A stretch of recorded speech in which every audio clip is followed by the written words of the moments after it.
ভুল মানুষকে ভুলে যাওয়াই উত্তম। সব মেয়ে টাকা পাগল হয় না, কিছু কিছু মেয়ে একটু ভালোবাসা পেলেই খুশি।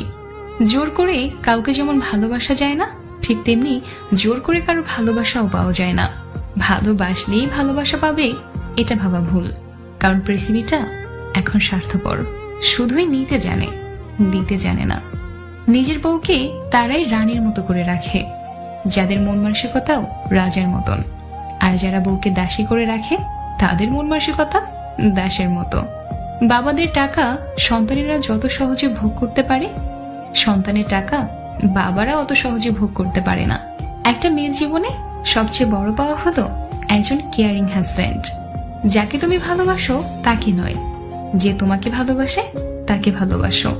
দেখবে জীবনে ভালোবাসার অভাব হবে না। কাউকে খুব হাসি খুশি দেখলে চট করে কোনো খোঁচা মেরে কথা বলবেন না। এমনও হতে পারে এই হাসিটুকুর জন্য সে অনেক দিন ধরে অপেক্ষা করছে, পারলে তার হাসিতে আপনি কিছু যোগ দিন। ধাক্কা দিয়ে ফেলে দেওয়ার মতো মানুষের অভাব নেই, কিন্তু পড়ে যাওয়া মানুষের হাতটি ধরে টেনে তোলার মতো মানুষের বড়ই অভাব। ভিক্ষা দিতে না পারো, খারাপ ব্যবহার করো না। সাহায্য করতে না পারো, নিরাশ করো না। উপকার করতে না পারো, ক্ষতি করো না। ভালোবাসতে না পারো, ঘৃণা করো না। মন বোঝার মতো কেউ নেই, অথচ ভুল বোঝার লোকের অভাব নেই। গুরুত্ব আর অপেক্ষা দুটোই দূরে না গেলে বোঝানো যায় না। কাছে থাকলে দামি জিনিসটাকেও সস্তা মনে হয়। হাসতে নিজে শেখো, কাঁদতে পুরো দুনিয়া শিখিয়ে দেবে।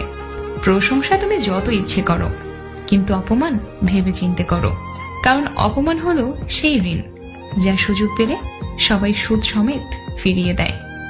মানুষ চিনতে না পারার জন্য লজ্জার কিছু নেই, কারণ অমানুষগুলো দেখতে মানুষের মতোই হয়। আমরা কারো কাছে ভালো, আবার কারো কাছে খারাপ। আসলে সত্যটা কি জানো? যার মন মানসিকতা যেমন, তার কাছে আমরা তেমন। কিছু কিছু সময় মুখ বন্ধ রেখে মাথা নত করে নিতে হয়। এর অর্থ তুমি পরাজিত নও, তুমি পরিণত। অর্ধেক সময় পেরিয়ে গেল জীবনটাকে বুঝতে বুঝতে, আর এখন বাকিটা সময় কেটে যাচ্ছে ব্যস্ততার সাথে লড়তে লড়তে।